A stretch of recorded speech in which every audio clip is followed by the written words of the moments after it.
ఆకుకూర పప్పు ఉడికినది, stove off చేయాలి, దించుకోవాలి. దీన్ని ఇప్పుడు మెత్తగా రుద్దాలి.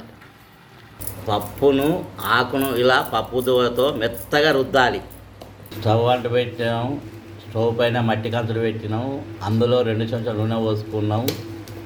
1 చెంచాడు పోపిత్తులు, 1/2 చెంచాడు జీలకర్ర, ఉల్లిగడ్డలు, కల్జామాకు దొరగా గోలించుకోవాలి. 1/2 చెంచాడు అల్లం వెల్లిపాయ వేసుకోవాలి. పప్పును ఇందులో మర్ర పోసుకోవాలి.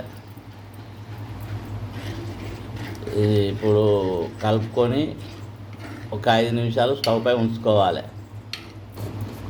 పప్పు ఆకుకూర రెడీ అయింది. కలుపుకోవాలి, స్టవ్ ఆఫ్ చేయాలి, దించుకోవాలి. పప్పు ఆకుకూర అన్నంతో కానీ, చపాతీతో కానీ, పూరితో కానీ తింటే చాలా రుచిగా ఉంటుంది. మళ్ళీ కావాలనిపిస్తుంది, తిన్నా కొద్దీ తినాలనిపిస్తుంది వేడిది.